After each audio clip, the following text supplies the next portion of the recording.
자, 오늘 우리에게 들려주신 하나님의 말씀 세 군데입니다. 여러분 찾으려면 조금 복잡할 텐데 요나서 2장 8절로 10절까지의 말씀, 구약성경 1288면에 나와 있습니다.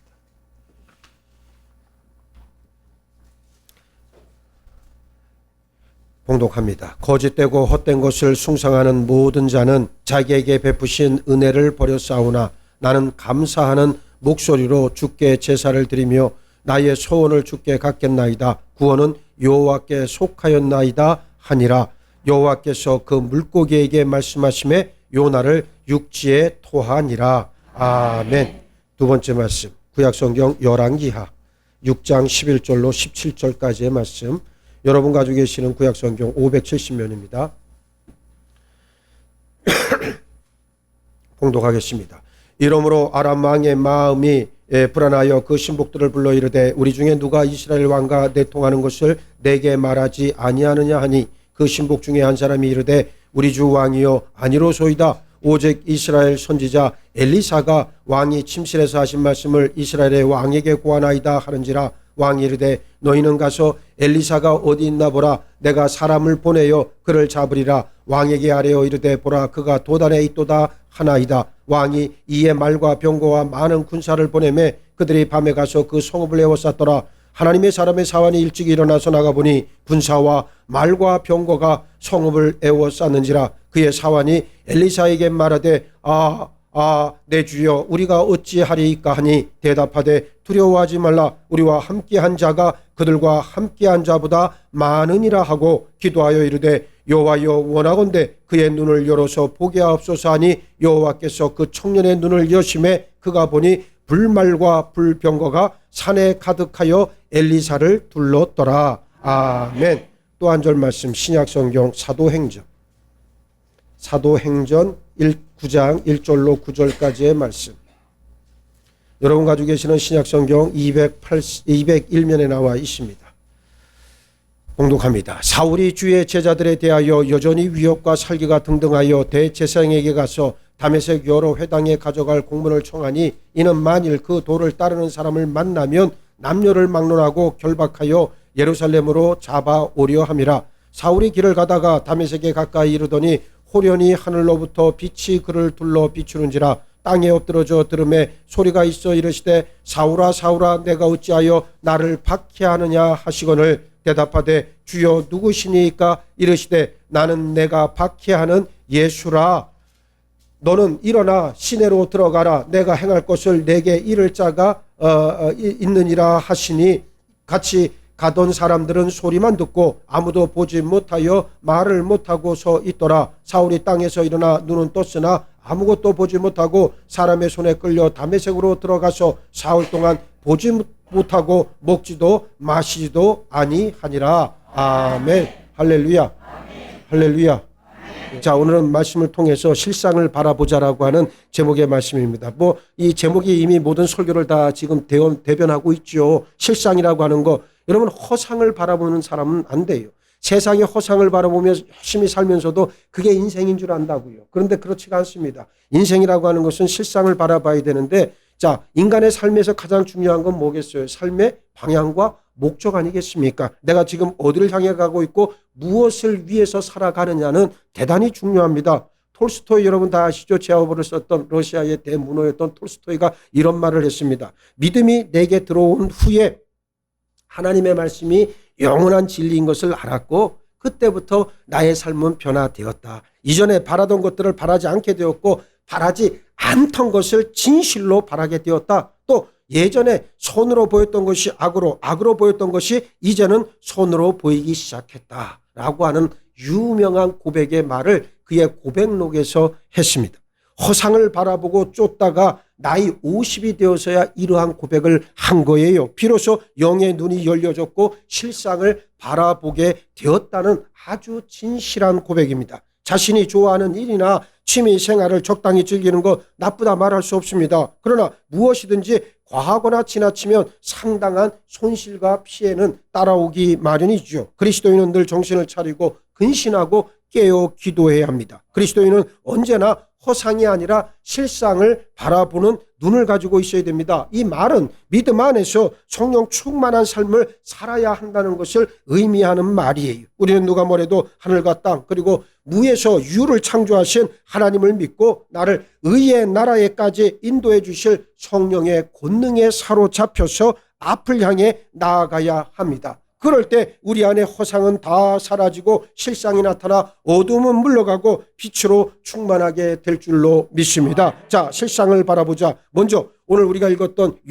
요나를 한번 기억해 보시기를 바랍니다. 요나서 본문이 뭐라고 말씀합니까? 거짓되고 헛된 것을 숭상하는 모든 자는 자기에게 베푸신 은혜를 버려 싸우나 나는 감사하는 목소리로 주께 제사를 드리고 나의 소원을 주께 갖겠나이다. 구원은 누구에게 속했다? 하나님께 속했다. 여호와께서 그 물고기에게 말씀하심에 요나를 육지에 토했다 말씀하고 있습니다. 구약시대 선지자였던 요나도 우리와 마찬가지로 자신의 생각대로 허상을 바라보며 살았던 사람이에요. 자기가 이 세상에서 제일 잘난 사람인 것으로 착각하고 살았습니다. 처음에 니느웨 성에 가서 복음을 전하라고 하는 하나님의 말씀 앞에서 그는 불순종했고 다시스로 도망가려고 시도했죠. 그러나 도중에 극심한 풍랑을 만납니다. 사람들이 배 안에 무거운 짐들을 모두 다 바다에 던졌는데도 바다가 잠잠해지지 않으니까 제비뽑기를 했어요. 그래서 그 제비뽑기를 해서 누가 걸렸습니까? 저 배 밑에서 잠을 자던 요나가 뽑혀버렸네요. 선원들이 요나를 들어 바다에 던지니까 그제서야 바다가 이내 잠잠해졌습니다. 하나님께서 허상을 따라 살던 요나를 어디로 지금 던져 넣으셨어요? 풍랑 가운데로 던져 넣으셨습니다. 하나님은 풍랑이 있는 바다에 커다란 물고기를 준비하셔서 요나를 삼키게 하셨습니다. 요나는 3일 밤낮을 물고기 뱃속에서 지내야만 했지요. 니느웨는 여신이라고 하는 뜻을 가지고 있는 단어예요. 당시 니느웨는 아수르 제국의 수도로서 티그리스 강, 여러분들이 가끔 이 이스라엘 역사를 배우게 되면 티그리스 강과 유프라테스 강이라고 하는 말을 가끔씩 듣게 되어지죠. 지금의 다 이라크 지역에 해당되어지는 바로 그쪽에 있는 강입니다. 그러니까 그 티그리스 강 동쪽으로 대략 한 1km 떨어진 곳에 있었는데 얼마나 큰 성이었던지 성을 다 도는데 만 3일이 걸렸다 그랬어요. 당시로서는 굉장히 큰 성읍이었죠. 함의 손자 니므롯이 세운 성이었고 그때 당시에 이미 인구가 60만이라고 하는 대도시였어요. 처음에 요나는 이스라엘을 괴롭히던 니느웨가 멸망당하기를 간절히 원했습니다. 그러나 회개하고 이내 하나님의 말씀 앞에 하나님의 명령 앞에 순종했습니다. 여러분, 요나는 하나님 앞에서 철저히 회개하고 니느웨 성으로 들어가 말씀을 전했습니다. 그러니까 어떠한 역사가 일어났습니까? 니느웨 성 사람들이 저 위로는 왕으로부터 저 아래 백성에 이르기까지 대대적으로 회개하는 역사가 일어났고 다 구원받았어요. 요나는 캄캄하고 비린내 나는 물고기 뱃속에서 3일간 회개하면서 하나님을 비로소 바라보았습니다. 죽을 만큼 힘든 고난 중에 실상을 바라보는 눈이 열렸습니다. 요나는 물고기 뱃속에서 하나님이 자기 자신의 기도를 들으시고 구원하셨다는 믿음의 고백을 하고 하나님께 감사 기도를 올려드렸습니다. 그제서야 요나는 진정한 하나님의 사람으로 변화받을 수 있었어요. 그리고 하나님 주신 복음 전파 사명을 잘 감당했습니다. 우리도 요나처럼 육의 사람에서 영의 사람으로 반드시 변화받아야 합니다. 허상을 바라보던 삶에서 실상을 바라보는 삶을 사는 진정한 하나님의 자녀들이 모두 다 되시기를 주의 이름으로 축복합니다. 둘째, 엘리야를 보시기 바랍니다. 늘 이스라엘을 괴롭히고 멸망시키려고 했던 아람 나라는 전쟁을 일으킬 때마다 번번이 패했습니다. 왜냐하면 하나님의 사람, 제가 말을 잘못했어요. 엘리야가 아니라 엘리사입니다. 엘리사는 이 하나님의 사람 엘리사라고 하는 이 사람은 아람 군대의 침략을 미리 알고 왕에게 말해 주어서 미리 침략할 곳에 군사를 보내 방비한 것이 한두 번이 아니었어요. 하나님의 사람이 이스라엘 왕에게 보내 이르되 왕은 삼가 아무 곳으로 지나가지 마소서 아람 사람이 그곳으로 나오나이다 하는지라. 이런 사실을 알고 아람 왕은 어떻게 했습니까? 엘리사 선지자를 죽이려고 아람 군대를 엘리사 선지자가 사는 어디로 보냈다? 도단성으로 보냈어요. 엘리사를 죽이려고 이 성을 둘러싼 무수한 아람 군대를 본 엘리사의 사환, 엘리사의 종이 하나님의 실상을 보지 못하고 자기 육신의 눈으로 보여지는 아람 군대만 보고 어떻게 했다는 거예요? 두려워서 벌벌 떨고 있었다 그랬습니다. 그러나 엘리사는 하나님의 실상을 보고 어떻게 했습니까? 조금도 두려워하지 않았습니다. 엘리사가 바라본 실상은 그 눈에 보이는 육신의 눈에 들어온 아람 군대의 무수한 병력이 아니고 바로 뭡니까? 그의 영안으로 보여지는 하나님의 뭡니까? 하나님의 군대를 바라봤다. 하나님의 군대가 도단성을 내어싸고 엘리사를 보호하고 있는 그 장면을 보고서 엘리사는 어떻게 했다는 거예요? 아무런 두려움도 없었다라고 하는 사실입니다. 엘리사는 영의 눈으로 실상을 바라봤고 사화는 허상만 봤을 뿐입니다. 우리가 가지고 있는 감각이나 이성, 인간의 지식으로 환경이나 상황을 바라보면 두려움이 생길 수밖에 없어요. 사람의 안목이라고 하는 것은 하나님의 편에서 볼 때 무엇에 불과하다? 허상에 불과하다는 말씀입니다. 하나님의 자녀는 언제나 하나님의 말씀으로 성령님을 통해 실상을 바라보고 믿음으로 나가야 할 줄 믿습니다. 왜 마음이 자꾸만 복잡할까요? 그가 허상에 매여 있기 때문에 그래요. 육신을 보시면 그 허상은 전부 다 사라질 건데, 예? 그렇잖아요. 내가 육신을 봤는데 이 세상에서 즐겼던 부귀영화, 돈, 맛있는 음식, 또 뭐 좋은 인간관계, 그게 무슨 소용이 있겠어요? 육신의 장막을 보시면 그 모든 것들은 다 소용없게 된다. 내가 가장 귀하게 여겼던 것들이 다 어떻게 된다? 한순간 사라지게 된다. 남는 것은 오직 영밖에 없다. 내가 이 살아있을 때, 육신을 입고 있을 때 영적 세계를 바라보고 그리고 영적 가치가 무엇인가를 알면 우리의 삶이라고 하는 것은 절대로 허탄에 빠지지 않습니다. 이걸 아는 거 깨닫는 게 무엇보다 중요한 거예요. 믿음이 뭐가 믿음입니까? 사실 믿음이라고 하는 거 다른 측면에서 이야기하면 소망 아니겠어요? 그렇지 않습니까? 믿음이라고 하는 것은 뭡니까? 바라는 것들의 실상이요 그랬잖아요. 히브리서 11장 1절에서 믿음이란 바라는 것의 실상이다 그랬어요. 그러니까 바라는 것의 실상이 뭐겠어요? 결국 그게 믿음이고 그게 소망 아니겠어요? 그래서 믿음과 소망은 항상 같이 갑니다. 그런데 우리가 소망하는 건 뭡니까? 하나님, 내가 이 세상에서 정말 큰 부자가 되게 해주세요. 내가 이 세상에서 정말 큰 명성을 얻게 해주세요. 하나님, 내가 이 세상에서 제일 높은 대통령이 되게 해주세요. 이거 아니잖아요. 예? 이거는 세상에 헛된 사람들이 구하는 것이고 우리가 진정으로 구하는 것은 하나님, 나를 하나님의 자녀로 온전히 세워 주옵소서. 믿음으로 성령의 강한 용사로 하나님께서 이끌어 주옵소서. 이 기도가 우리의 소망이요 믿음이요.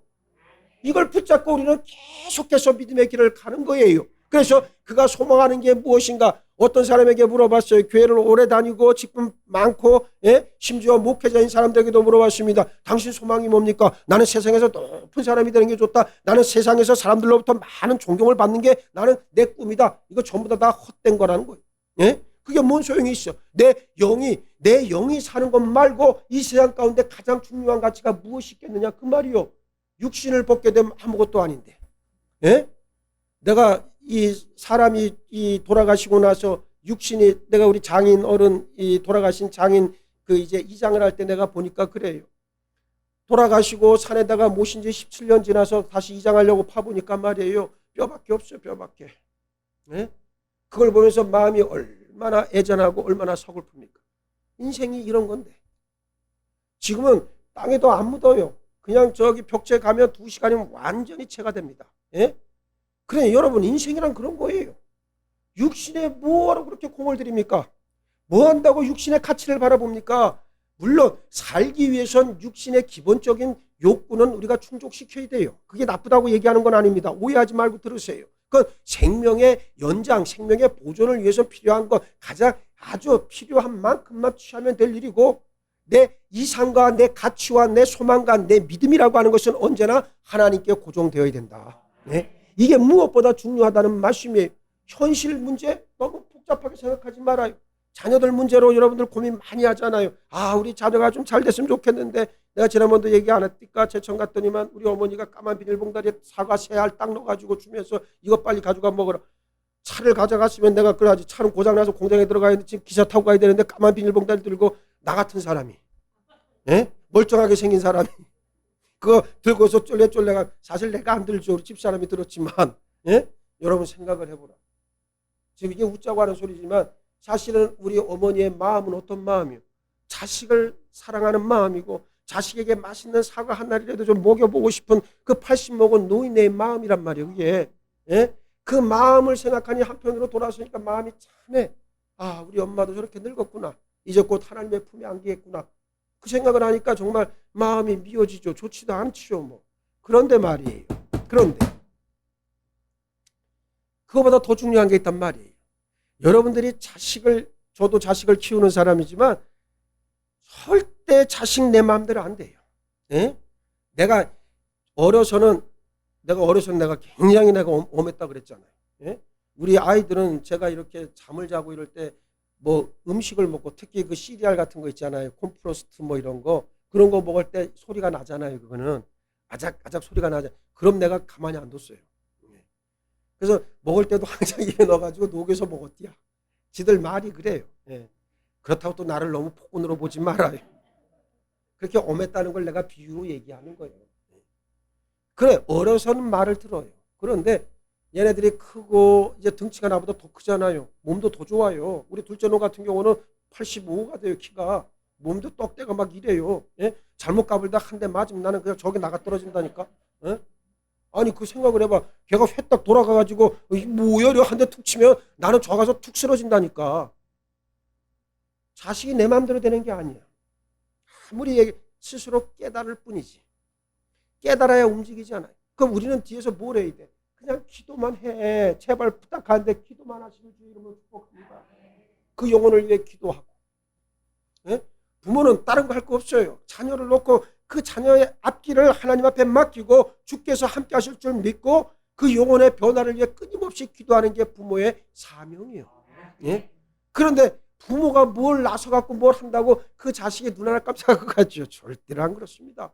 세상 염려, 이 세상의 가치가 아니라 하나님께서 말씀해 주시고 우리에게 약속해 주신 소망의 가치를 붙잡고 오늘도 담대하게 나아가는 여러분 모두가 되기를 바랍니다. 그러면 여러분들의 영혼의 믿음이라고 하는 것이 켜켜이 쌓이고 그리고 믿음의 풍성한 열매를 맺을 줄로 믿습니다. 영의 사람이 되어야만 한다는 사실을 꼭 기억하시고 하나님은 우리를 어떠한 시험과 환난 속에서도 도우시는 분임을 분명히 믿고 깨닫고 내 심령 가운데 새기고 나아가면 나는 오늘도 하나님과 동행하여 기뻤노라 고백할 수 있게 됩니다. 셋째, 사도 바울을 이제 보겠습니다.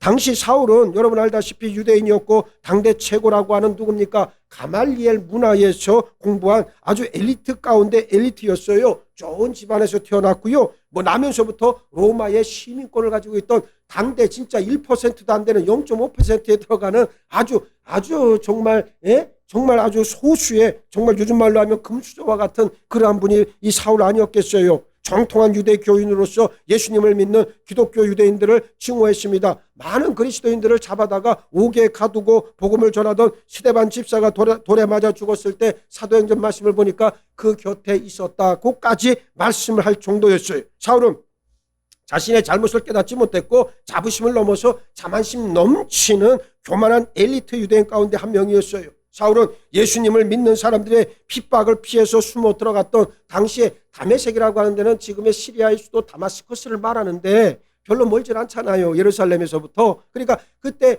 예루살렘에서 핍박받던 그리스도인들이 전부 다 도망을 쳐서 시리아 다메섹에 가서 숨어 들었단 말이에요. 그 촛불을 듣고 이제 그 그리스도인들을 잡아다가 다 어떻게 하려고 잡아서 감옥에 가두려고 그것 때문에 그 사명을 안고 어떻게 합니까? 그리스도인들을 잡으러 가던 중이었는데 그 도중에 예수님을 만나 변화를 받습니다. 이전까지 바울에겐 그리스도인들을 핍박하는 것이 실상인 줄 알았고 최고의 가치인 줄 알았다는 거예요. 그러나 다메섹 사건 이후에 사울은 무엇이 실상이고 진리인지 확실히 깨닫게 되었습니다. 부활하신 예수님을 만났을 때 눈이 멀었던 사울은 직가라고 하는 곳에서 선지자 아나니아의 안수 기도를 받고 며칠 만에 3일 만에 눈을 떴어요. 이후 사울은 정말로 허상이 아닌 실상을 쫓아서 위대한 삶을 살아내기 시작했다. 교만한 위선자 사울이 아니라 성령 충만한 복음 전도자 바울이 되었어요. 바울로서의 삶을 충실히 살다가 오직 복음을 위해 결국 로마에서 순교당했습니다.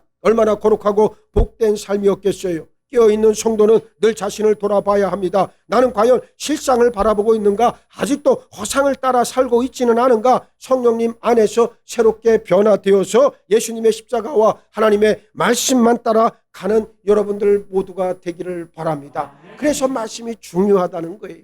기록된 말씀 밖으로 넘어가지 마라고 제가 언제 설교를 통해서 말씀을 드렸지만 절대 말씀 밖으로 넘어가서는 믿음 생활 할 수 없어요. 세상에서는 신념을 가져도 어느 정도 일정 부분은 성공합니다. 그렇잖아요. 예수를 안 믿는 사람도 신념 하나 가지고 아주 열심으로 충성을 다하며 그에 합당한 열매를 맺잖아요. 그런데 믿음이라고 하는 것은 더 큰 효력이 있다.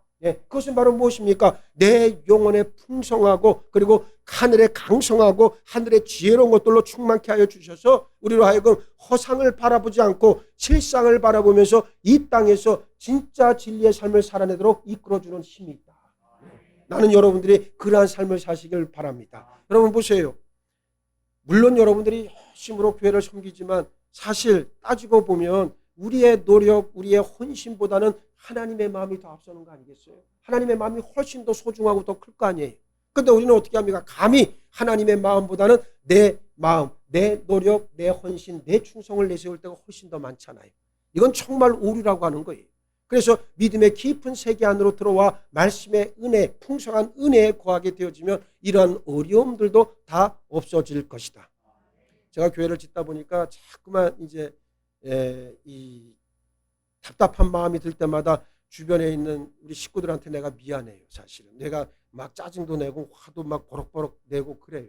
내 평상시엔 굉장히 부드러운 사람이고 마음이 심약한 사람이라고 내가 누차 얘기했잖아, 그지? 나는 사실 심장이 여러분들이 막 얼굴이 빨개지고 막 흥분하고 그러면 나는 막 심장이 막 터질 것 같아요. 그렇게 내가 연약해. 믿으시면 아멘.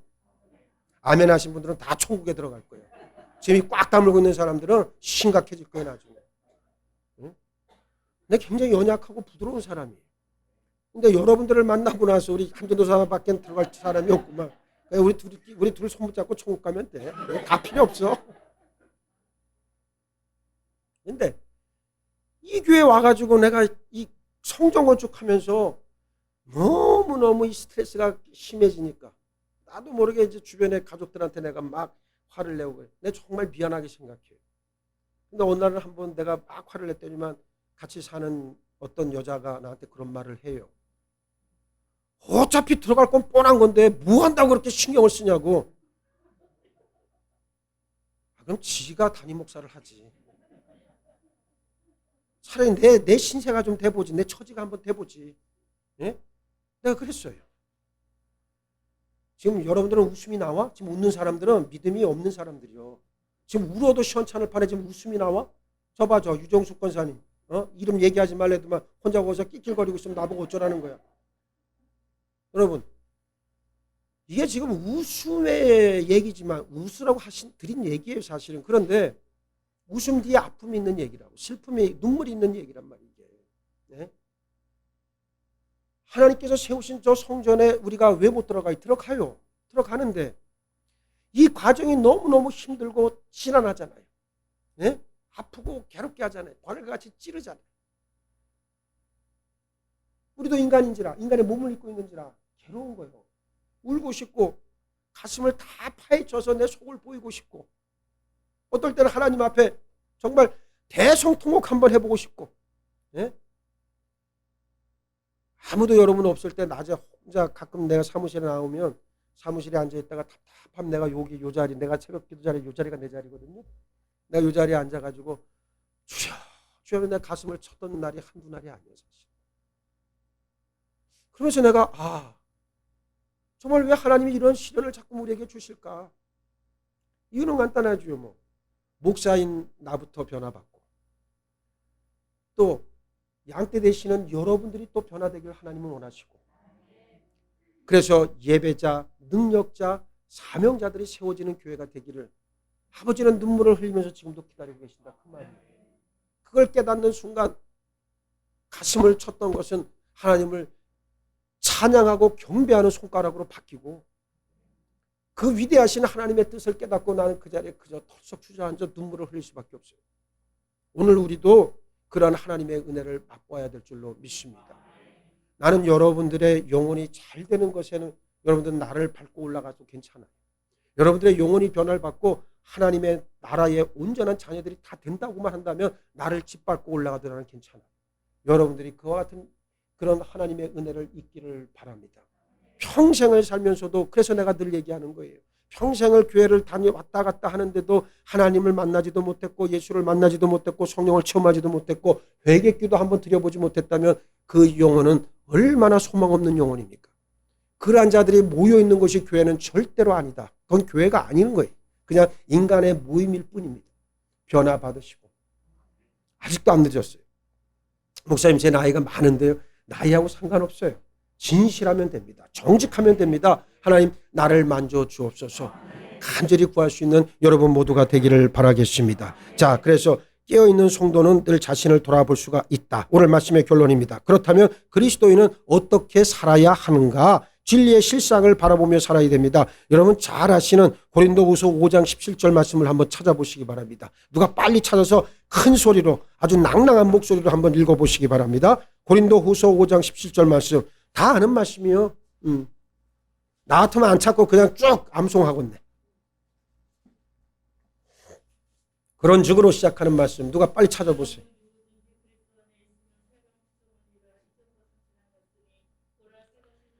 할렐루야. 할렐루야. 그런 적 누구든지라고 그랬어요. 아무나 다 상관없습니다. 누구든지 그리스도 안에 있기만 하면 어떻게 된다는 거예요? 새로운 피조물이야. 헌 피조물이 아니에요. 새로운 피조물이라고 하는 말은 어제의 내가 아니고 오늘의 내가 아니라는 말이에요. 계속해서 갱신되고 변화되는 새로운 존재라고 하는 말입니다. 그 새로운 피조물이 되니까 이전 것은 다 지나갔으니까 봐라, 네 눈으로 보라는 거예요. 뭘 보라는 거예요? 하나님의 나라의 실상을 들여다봐라. 그것이 바로 뭡니까? 새 것이 되었도다라고 하는 말씀이요. 할렐루야. 각성, 깨어 있음이 중요합니다. 하나님은 우리를 향해 두 팔을 벌려 환대하실 준비가 되어 있습니다. 세상 바라보고 사람 의지하지 말고 전능하신 하나님만을 의지하고 신뢰하는 여러분 모두가 되기를 축복합니다. 하나님은 지금도 우리의 위로자 되시고 능력 주시는 성령님을 통해서 우리 자신이 진리의 실상을 바라보고 진리를 소유하길 간절히 원하고 계세요. 예수님 없는 삶은 모든 헛된 삶이고 허상은 추구하는 삶에 지나지 않는다는 것을 인정하기 바랍니다. 누구든지 예수 십자가 보혈의 공로를 믿기만 하면 죄에서 자유를 얻고 삶의 의미를 깨닫고 영생을 얻을 수 있습니다. 예수님을 통해 영안이 열린 사람만이 허상과 실상을 구별해낼 수 있고 참된 인생을 살아낼 수 있어요. 때로는 힘들고 어려워도 실상을 따라가는 길은 영광의 길이자 축복의 길인 줄 믿으시기 바랍니다. 이 길은 하나님께 큰 기쁨이 되고 영광을 돌리는 승리의 삶인 줄 믿습니다. 우리는 고난과 슬픔, 죄악과 저주, 질병의 물고기 배 속에서 요나처럼 실상을 바라보며 살 수 있어야 되겠다. 그 말이에요. 나는 예수님 십자가 보혈을 통해 진리의 실상을 바라보는 사람이다. 사람을 거짓된 것을 바라보지 않는다. 담대하게 선포하며 나아갈 때 광야 같은 이 세상에서 위대한 승리의 삶을 살아낼 줄로 믿습니다. 언제나 진리의 실상을 바라보는 참된 하나님의 거룩한 자녀, 행복한 믿음의 가정들로 다 세움받으시기를 예수의 이름으로 축복합니다. 축복합니다. 축복합니다. 그런 정도든지 그리스도 안에 있으면 새로운 피조물이라 이전 것은 지나갔으니 보라 새 것이 되었도다. 할렐루야. 할렐루야. 놀라운 진리의 말씀을 우리에게 부어주시니 감사합니다.